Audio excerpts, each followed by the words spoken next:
voltar aqui. Por quê? Porque o seu objetivo é virar espírito bom. Espírito bom vai ao mundo de provas e expiações em missão especial. Em circunstâncias especiais de missão. Mas não é o mundo em que eles vivem. É diferente você viver num lugar e visitar um outro mundo para ajudar o mundo. É diferente. Claro que os espíritos bons encarnam em mundo de provas e expiações como missão. Eles são protetores de espíritos imperfeitos que estão em mundos de provas e expiações. São protetores, mas não vivem aqui. Por isso lá na doutrina dos anjos guardiães, Santo Agostinho e São Luís, que respondem à pergunta, eles vão dizer: nós habitamos o mundo onde estamos e atendemos os espíritos aqui, mesmo estando encarnados nos mundos felizes, que é onde os espíritos bons habitam. Eles não têm essa limitação encarnatória que nós temos, de ter um corpo que adoece, que estraga, que causa mil dificuldades e embaraços para a alma. Então o Kardec fala: não há nenhum mérito em voltar à Terra, a não ser em missão. O texto é muito claro. Então o objetivo nosso é ir além, é tentar ser espírito bom, para poder voltar aqui apenas em missão, e não por necessidade, não por obrigação, porque ainda precisa se livrar das paixões ruins. E o lugar apropriado para a gente se livrar dos desejos ruins, das paixões ruins, são os mundos de provas e expiações. Nós precisamos deles até que a gente se livre disso. Quando a gente se livra, a gente não precisa mais como um mecanismo de nos livrar das paixões. Então a gente só encarna como missões e não por necessidade. Esse é o objetivo. Fazer com que a gente atinja esse objetivo. Isso é meta. Nós temos que trabalhar para lá. Claro que até chegar lá tem um caminhar. Eu tenho que conhecer, eu tenho que estudar, eu tenho que saber, porque essa filosofia me ajuda, me faz caminhar, ou seja, eu tenho que estudar, fazer curso, aprofundar. Mas eu não posso achar: nossa, terminei, a Sônia lá me disse: ó, acabou o curso, 5 anos de curso, o cara, já sou espírita. Ela: calma lá. Não sei, só a sua consciência vai dizer. Porque quem sabe dos seus desejos? Só você. A consciência sua é que é o seu guardião da probidade interior, como diz lá o texto kardeciano. É você que sabe do plano dos seus desejos. Bom, então esse é o objetivo para o qual... Agora, aqui é algo curioso, um tipo de adepto que é perigosíssimo. Veja a lucidez. Ele quer que você chegue no adepto, mas tem que conhecer esse tipo de adepto. São o que ele chama de espíritas exaltados. Olha o que ele define: entusiasmo, porém não reflete, deslumbra. Essa espécie de adepto é mais nociva do que útil. São os menos aptos para convencer a quem quer que seja, porque todos com razão desconfiam do julgamento deles. Esse cara que aceita tudo, esse cara que é excessivamente romântico, ingênuo, qualquer coisa, mesmo faz uma proposta ele aceita, qualquer obra ele gosta, não usa razão, não reflete. Eu me recordo de um artigo notável da Revista Espírita chamado Caixa Geral do Espiritismo, em que um leitor escreve para Kardec dizendo que um espírito bom tinha proposto criar determinada entidade lá, determinado órgão, que pudesse cuidar lá de determinados aspectos da saúde, como se fosse montar alguma coisa lá, que ele estava propondo material, uma atividade. Aí Kardec fala: esse espírito tem amado pouco e refletido, tem amado muito e refletido pouco. Porque tinha que analisar a proposta do cara, não do ponto de vista de que era bonito, mas do ponto de vista careca. Vamos analisar economicamente, é viável o que ele está propondo? Vamos analisar sobre vários aspectos. Então Kardec vai dando exemplo de como você vai analisar uma proposta. Não ingenuamente, o cara propõe qualquer coisa para fazer o bem e você aceita. Calma lá, é viável o que você está propondo? Não é utópico? Faz sentido? Não é porque só a proposta é boa. Então é muito cuidado, essas pessoas que aceitam tudo, que acham tudo bonito, maravilhoso, que acreditam em qualquer coisa. Você desconfia, né? Fala: pera aí. Então, esse é perigoso. Por isso a gente tem que estudar, para não ser um espírito exaltado, para usar a razão, a reflexão, analisar. Porque essas são as ferramentas, meio importante para você ser um verdadeiro espírito. E aí a pessoa fala: nossa, naquele ali vale a pena. Ele reflete, ele raciocina, ele questiona. Ele não é cego, ele está buscando a lucidez, ele quer enxergar. Isso é fundamental. Depois, claro, ele vai falar dos tipos de incrédulos que você vai ter que lidar. E quais vale a pena você investir. Já que lembra, o seu objetivo é mais do que fazer o cara conhecer a ciência espírita, é ser espírita. Então você tem que entender bem desse aprendiz, desse indivíduo que quer aprender espiritismo, ou desse incrédulo que vai ter que virar adepto. Então ele vai fazer um estudo, veja a lucidez, os tipos de adepto, para você saber qual adepto eu tenho que tentar fazer com que o incrédulo seja, e os tipos de incrédulos que eu vou lidar. É como se faz em pedagogia prática, você vai ensinar para o aluno, você tem que conhecer o aluno. Quem é o seu aluno, qual é o perfil dele, o que ele tem. E você tem que saber para onde eu quero levar esse aluno, o que eu quero que ele aprenda, qual o objetivo que eu quero que ele atinja. Veja, uma pedagogia prática mais antiga que o homem. Está lá, sempre teve na história da humanidade educadores brilhantes que perceberam isso, a importância de você conhecer o aprendiz que você vai ensinar e ter muito claro para onde você quer levar esse cara, ou para onde você quer que ele vá, com o seu auxílio, com a sua orientação, com o seu apoio. Então essa é a lucidez. Olha o tipo de incrédulo que você vai pegar. Os materialistas, negação absoluta raciocinada a seu sistema, a seu modo. Imagina, um materialista por sistema, você nem consegue conversar com ele. Qualquer coisa que você coloca, ele tem 10 argumentos contrários. Como qualquer sistema você pode produzir um argumento contrário a ele, em lógica a gente aprende que os advogados sabem muito bem, né? Você sabe aquela história, quanto é 2 mais 2, né? Você sabe não, se você pergunta a um lógico ou matemático, ele responde 4. Não é isso? Quanto é 2 mais 2? O matemático responde 4. É a brincadeira que o pessoal vai. Se você pergunta em estatística, ele responde 4 mais ou menos 1. Não é isso? Se você pergunta a alguém que tenha algum apaixonado por sistemas, alguém que é amante do sistema, ele vai perguntar, quanto é que você quer que dê? Mas ele vai produzir um argumento. Vai chegar para você, qual é o argumento? Eu produzo o argumento que você quiser.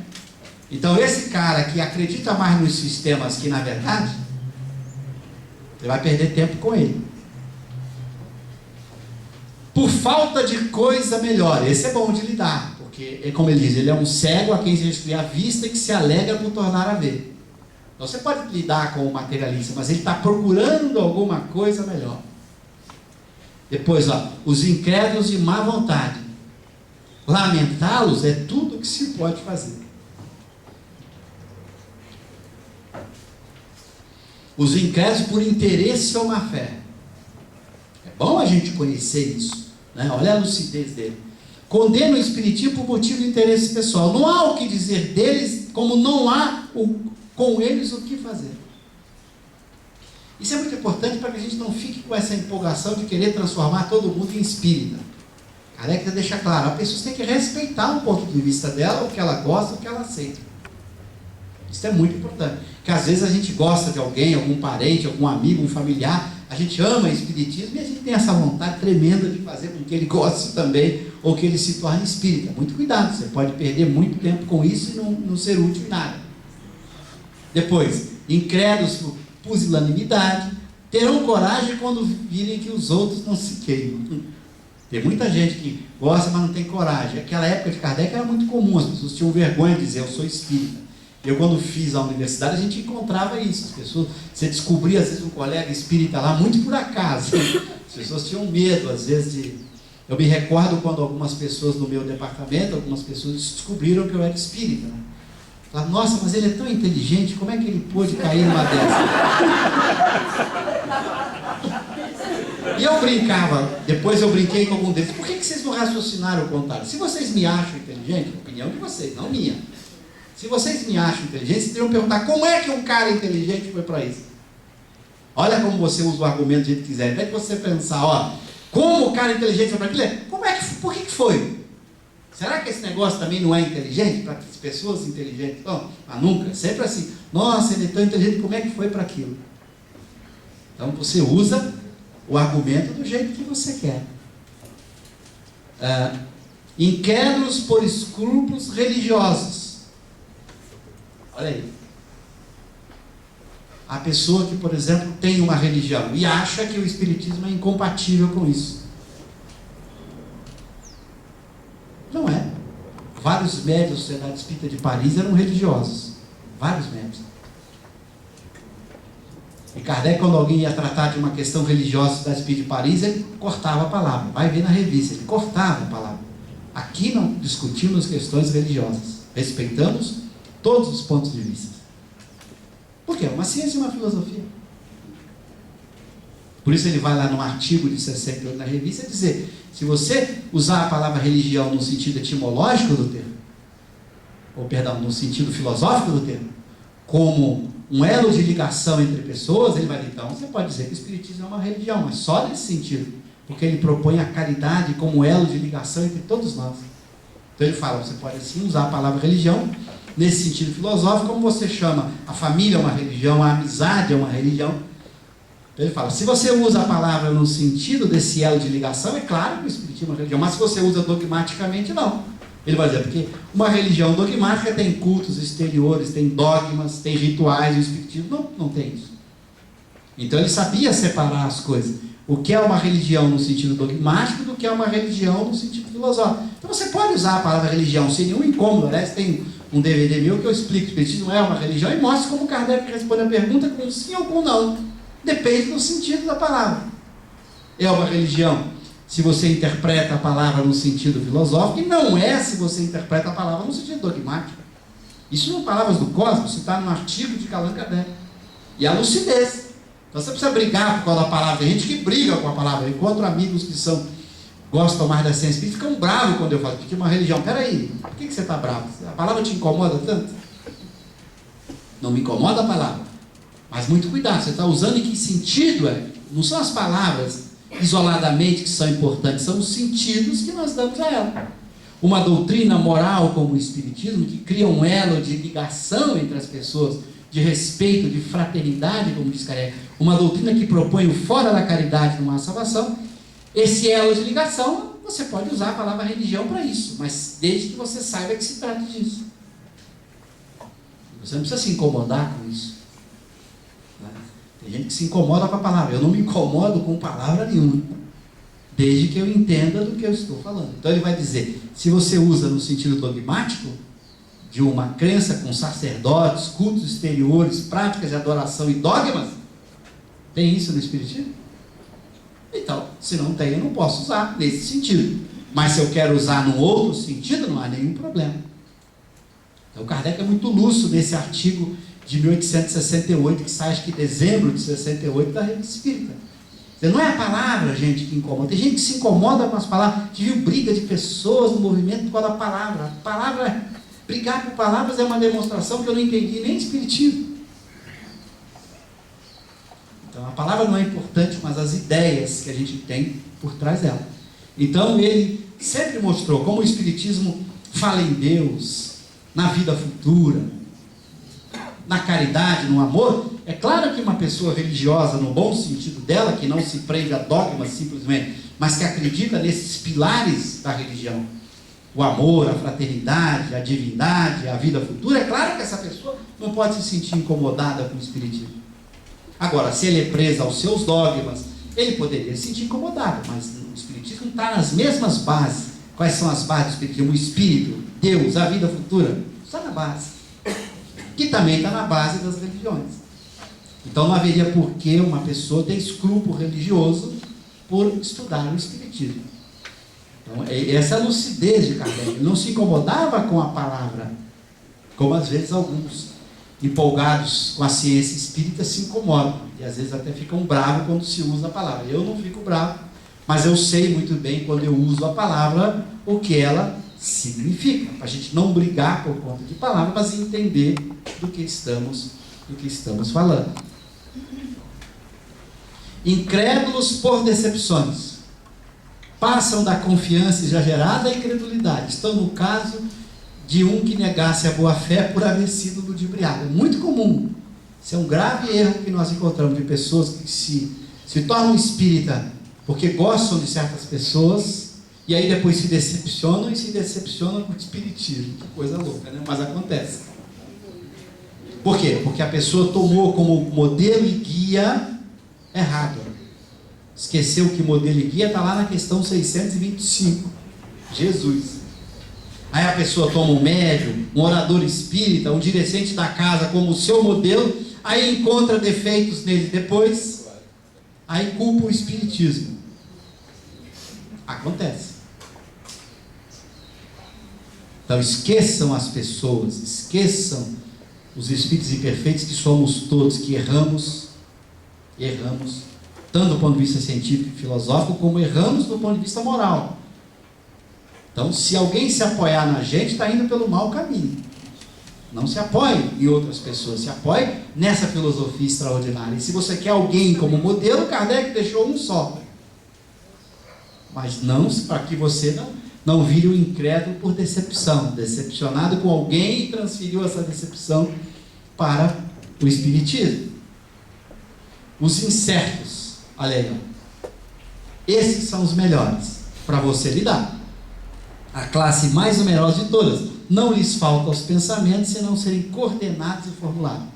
Muito cuidado com os incertos inteligentes. Por isso que eu falo, quando a gente divulga muito o ensino do espírito, eu sempre recomendo, use as obras de Kardec.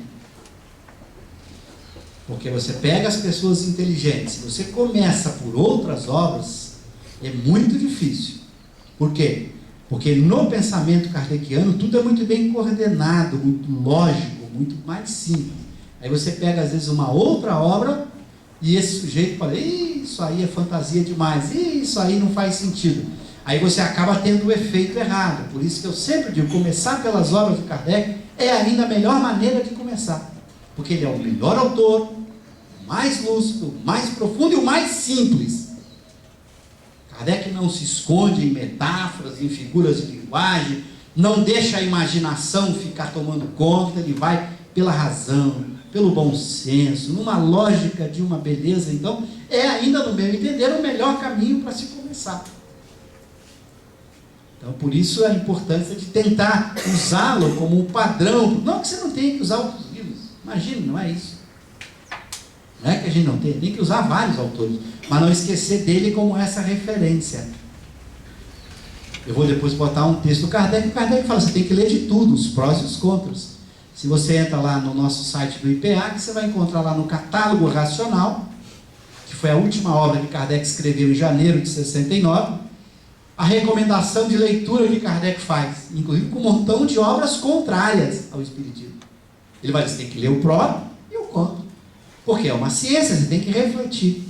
Eu costumo dizer que eu aprendi mais nos últimos 10 anos, lendo os filósofos materialistas, eu aprendi mais Espiritismo dos últimos 10 anos, lendo o filósofo materialista, do que aprendi lendo os filósofos espíritas, os pensadores espíritas. Impressionante. Por quê? Porque o filósofo materialista me colocava um argumento contra a proposta, e eu tinha que responder para ele. Como é que eu respondo agora para esse cara? Ao tentar responder, eu tinha que aprofundar mais, entender mais o pensamento kardeciano. Então eu aprendi a beça lendo grandes filósofos materialistas, que são brilhantes escritores, que têm argumentos incríveis. Para quê? Para que você possa comparar com a visão espírita. Por isso é ler o pró e ler o contra. Mas você tem que ter a referência, a obra fundamental, para que você possa ter segurança na lógica, no raciocínio que ele faz. E o método? Bom, há muitas questões sobre o método. Mas Kardec diz lá, o melhor método. Dizemos com o melhor método de ensino espírita é em se dirigir àquele que ensina antes da razão que aos olhos. Essa lucidez. Antes a razão do que aos olhos. Então veja como a importância que ele vai dar ao estudo teórico, que é muito importante. Por isso que as obras dele são muito importantes, porque como ela explora a razão o tempo inteiro, o argumento, o bom senso, a razão tem essa marca de universalidade, como dizem os filósofos. Essa capacidade que tem a razão de nós sermos convencidos quando o argumento é muito bem construído, de perceber a verdade quando se coloca. Essa capacidade de todo mundo de pensar, de refletir, é que deve ser explorada. Por isso a importância Agora, essa frase é importante, eu não vou entrar porque não dá tempo, que o Silvio explora muito do ponto de vista epistemológico. Não é possível fazer-se um curso de espiritismo experimental como se faz um curso de física ou química. Isso é uma lucidez que eu não vou explorar aqui, que o Silvio explora nesse artigo sobre a excelência metodológica. Por quê? Porque você não consegue ter o mesmo nível de reprodutibilidade que você tem com as experiências físicas. Porque você lida com vontades. Lá o oxigênio, o hidrogênio, uma reação química, ou lá dentro uma experiência eletromagnetismo, você não está lidando com coisas que tem vontade. Agora eu não vou combinar com a água para formar oxigênio, não. O hidrogênio vai pensar. Ele não tem vontade. Então você lida com vontades, onde a metodologia não é a mesma. Kardec teve essa lucidez de não usar os mesmos métodos, de saber que uma ciência que tem um objeto diferente, ela tem um método diferente. E ele nunca se perdeu nisso. Claro que ele vai dizer o meio mais conveniente é de se começar pela teoria. Começar pela não quer dizer que você não tem que fazer experiências. Não é isso. É como se você fosse fazer uma experiência de química, vai para um laboratório de química sem estudar química. Você não vai nem saber como lidar nos aparelhos, nem o que aquilo significa. Então, primeiro você estuda a teoria e vai fazendo experiência. Ele não vai abrir mão da experiência mediúnica de jeito nenhum. Ele vai, inclusive, recomendar que você faça a experiência mediúnica. Mas é fazer conhecendo a teoria. E não fazer sem conhecer a teoria. Senão você não vai aprender o que precisa. Não é que é proibido fazer sem conhecer. Não é isso. Em ciência nada é proibido. Mas que é o melhor caminho. Conhecendo a teoria, quando você experimenta melhor. Você tira mais proveito da experiência. Você sabe aprender com a experiência. Se você não conhece, você fica lá demorando muito para aprender ou tira consequências inadequadas. Por isso é importante conhecer a teoria antes de fazer as experiências. É o bom senso dele. Ó, outra vantagem é o estudo prévio, a de mostrar imediatamente a grandeza do objetivo e o alcance dessa ciência. Você vai, para onde eu tenho que ir? Olha a grandiosidade que a teoria espírita me mostra. Então essa clareza ele tem, e eu vou passar. Estudo sério, persuadir-se de que ele não pode, como nenhuma ciência, ser aprendido a brincar. Às vezes a gente esquece disso. Como qualquer ciência, ele não pode, exige esforço, estudo, tempo, debruçar sobre as obras. Não é uma coisa que você aprende assim a brincar em 2 minutos. Ah, eu já sei espiritismo. Não, é uma ciência, exige muito estudo, muito tempo, dedicação, para você ter uma clareza sobre ela. Depois ele vai entrar na importância da alma. O sujeito não acredita que o pensamento é o cérebro, não vai perder tempo com ele. Ele não aceita o ponto de partida fundamental, de que os fenômenos mentais estão na alma. Mas então não vai perder tempo com ele. Então por isso que ele vai alertar isso. Você acredita na alma? Então agora podemos conversar sobre o espiritismo. Se não, espere ele acreditar na alma primeiro, ou dê a ele outros instrumentos para acreditar na alma. Senão, ele não vai acreditar. E essa frase óbvia, que todo mundo sabe em pedagogia. O método depende também de para quem você está ensinando. O método varia. A forma de ensinar depende do aprendiz. Por isso é importante conhecer quem é o incrédulo, quem é o aprendiz. Para você saber qual é a melhor técnica que você vai empregar para fazê-lo entender. Então essa lucidez da pedagogia prática que Kardec já sabia por experiência de educador que era. Você tem que conhecer o incrédulo para adequar a metodologia àquilo que você quer, a quem você quer que aprenda. Isso é um dado importante. Aí ele vai mostrar, eu vou passar rapidamente, uma proposta de estudo de suas obras, que eu acho a melhor. Estudar o que é o Espiritismo, primeiro, fantástica obra. Nossa, ele te dá uma visão completa, ampla e mais rápida. Aí você tem aquela visão de todo, né? Do conjunto. Aí agora você começa a mergulhar. Então eu tive essa visão completa, agora eu vou mergulhar. E a recomendação dele, o Livro dos Espíritos e as obras juntos. Aí ele não recomenda mais uma sequência, mas você vai estudando aí em conjunto, o Livro dos Espíritos com as outras obras. Para que você possa ir tirando as dúvidas. E não esqueça, eu boto ali a revista, é fundamental. Ele coloca lá a revista como peça importante desse estudo. Porque na revista ele vai esclarecendo conceitos, dando exemplos, mostrando como é. Bom, e aí vem algo muito importante que eu falei no começo. Os que desejam tudo conhecer de uma ciência devem necessariamente ler tudo o que se acha escrito sobre a matéria, ou pelo menos o que acha de principal, não se limitando a um único autor. Deve mesmo ler o pró e o contra, as críticas como as apologias, inteirar-se dos diferentes sistemas, a fim de poderem julgar por comparação. Até os diferentes sistemas. Kardec já reconhecia que na sua época já tinha diferentes sistemas. Lá no catálogo racional vocês vão encontrar coisas curiosas. Tem uma obra, Revelações do Além-Túmulo, se não me falha a memória, psicografada pelo Rose, que foi um médium importante da Sociedade Espírita de Paris, que é um médium que recebeu muitas comunicações do Espírito de Verdade, que Kardec usou no Evangelho segundo o Espiritismo. Esse Rose psicografou 3 volumes dessa obra, que é Revelações do Além-Túmulo, se não me falha a memória. 3 volumes. Kardec cita a obra lá, recomenda que você leia e faz duras críticas a ela. Diz que aquela obra contém ideias contrárias à ciência e ao espiritismo, e ao ensino dos espíritos. E a recomenda para você estudar. Do médium que na Sociedade Espírita de Paris recebeu mensagem de verdade. Você vai ler a obra, está lá em francês, acho que tem 1 ou 2 volumes lá no catálogo que a gente conseguiu achar.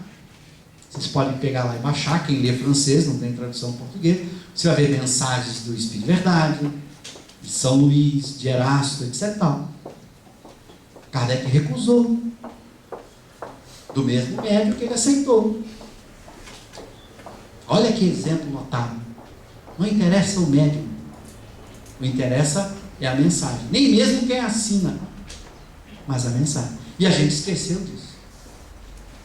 Quantas vezes a gente vê mensagens que você lê e fala, meu Deus do céu, erros de lógica, erros de filosofia, pensamentos contrários ao pensamento kardeciano já sólido e consolidado, e você, só pela assinatura ou pelo médico, você quer aceitar. Esquece, isso não é a recomendação kardeciana.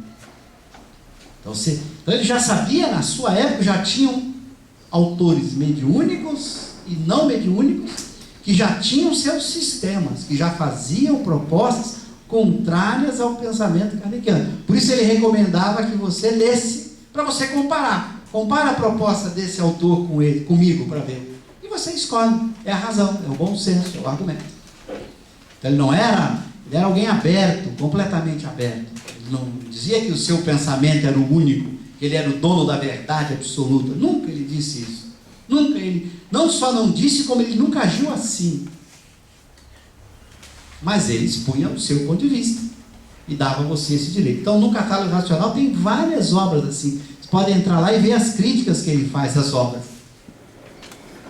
Então, ele recomenda que você leia, então, mesmo esse sistema, então, dos diferentes sistemas, a fim de poderem julgar por comparação. Sistemas materialistas e sistemas espiritualistas. Você tem que ler e comparar. E ele vai, então, quem está estudando tem que ter essa oportunidade. Eu gosto muito de fazer um exercício com as pessoas que estão estudando, que é assim, a gente pega lá. Agora eu vou contar, vou estragar o exercício, viu, Sônia? Mas o pessoal não está ouvindo. Em geral é assim, a gente pega aquele capítulo das dissertações espíritas do Livro dos Médiuns, a gente vai lá, pega algumas mensagens das comunicações apócrifas, não diz que é apócrifa, distribui para o pessoal ler as mensagens. É um bom exercício. Pega as mensagens, distribui lá com assinaturas de grandes espíritos, lá, né? Você distribui e pede para as pessoas lerem. E é curioso, depois que as pessoas lerem, você faz assim, bom, gostaram, analisaram, agora pega a análise de Kardec e distribui. E a gente fez algumas experiências assim, é curioso, tem gente que adora, nossa, que mensagem linda, maravilhosa. Aí quando você bota o comentário de Kardec, a pessoa, nossa, como eu não vi isso, como eu não enxerguei isso. Então, um bom exercício de leitura, porque nós estamos com um grave problema de leitura no movimento espírita. As pessoas não estão lendo com atenção, não estão refletindo, estão usando com os textos a caridade. Com texto não se usa caridade. Ou o texto é verdadeiro, ou ele é falso. Ou ele tem verdades, ou ele não tem verdades. Não interessa quem escreveu. E apontar num texto as coisas que estão erradas não é desrespeitar o autor. Não é agredir o autor.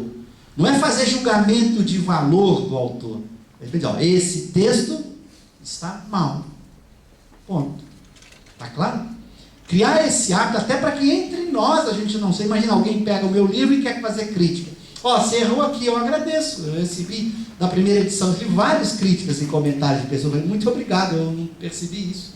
Mas imagina, eu sou espírito imperfeito, vou errar muitas vezes. E a gente tem que aproveitar as pessoas que estão lendo e criticando a gente, para aprender com elas, né, também.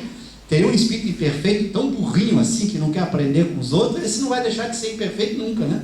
A gente tem que ser imperfeito, mas pelo menos com a intenção de aprender. Quem tem a intenção de aprender, quer saber dos seus erros. E agradece quando alguém mostra os seus erros. Senão a gente não vai aprender. O pior vício é o orgulho burro, exagerado, que não aceita crítica, que não aceita nenhum comentário, que não quer ouvir ninguém. Esse é o pior orgulho de todos. Se você tiver esse, vai demorar muito mais para avançar.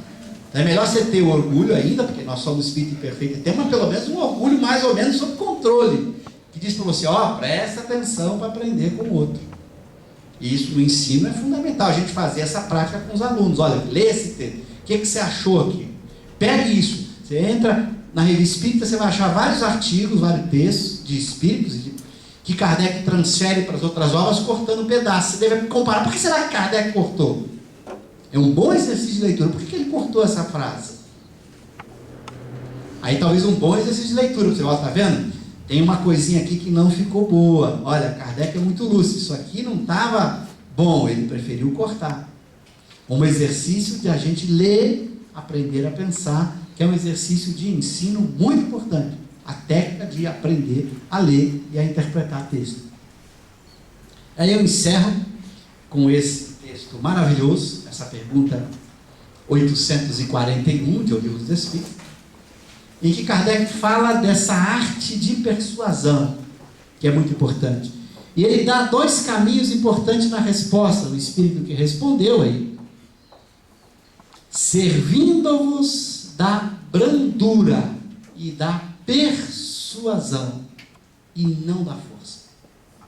Essa técnica notável de ensino. Primeiro você tem que tocar o coração da pessoa. Uma técnica admirável, vocês que estão na pedagogia aí. Se eu quero, primeiro eu tenho que tocar o coração. Se eu sou arrogante, agressivo, se eu não escuto o outro, ele já fica com raiva de mim. O coração já não tocou. Ele nem escuta o que eu estou falando, ele já fica ali preparado para devolver. Caminho errado. O caminho é, primeiro, brandura. Toque o sentimento do cara. Vá ao coração dele em primeiro lugar. Ele tem que se sentir à vontade. Então, por isso, professor que critica o aluno, não faz pergunta, ele agride, péssimo caminho.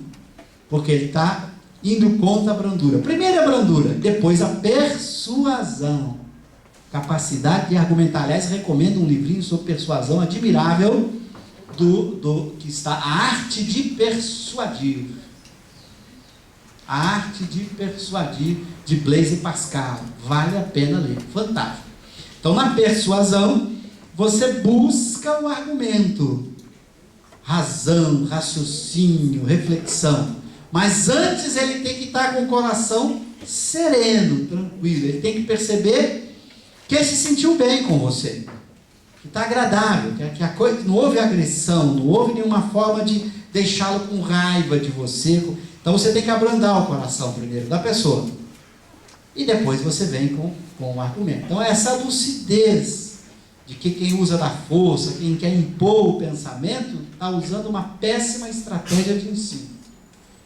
E não é fácil a gente usar a brandura não, porque a gente se empolga, né? Eu às vezes me pego muito empolgado, querendo defender uma coisa, e às vezes essa empolgação leva você a agredir alguém. Tem que vigiar. Nós somos espírito imperfeito. Você fica tão empolgado quando o outro levanta uma pergunta contrária, que a sua tendência é agredir. Você tem que tomar cuidado. Nós somos imperfeitos, tem que vigiar o coração, para que não venha aquela vontade, aquele desejo que acaba tomando conta de você, e você agride, você fere, você magoa, e aí você perde, porque o outro já nem te escuta mais. A persuasão não acontece sem a brandura.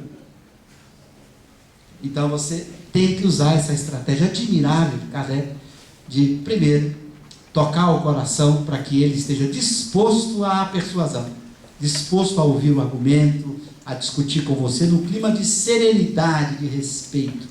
Como fazem duas pessoas que se amam? Podem discordar, produzir argumentos, mas não dissentir. Olha a diferença. Discordam, mas não têm os sentimentos em choque. Isso é muito especial para quem está preocupado com a pedagogia, com o ensino. Fazer com que o outro se sinta bem nessa relação de ensino-aprendizagem. Kardec vai, para encerrar, no início, na introdução da Revista Espírita, ao lançar a Revista Espírita em janeiro de 1858, usar uma frase lapidar. Ele diz assim: discutiremos, mas não disputaremos. Olha a sabedoria. Discutiremos, mas não disputaremos.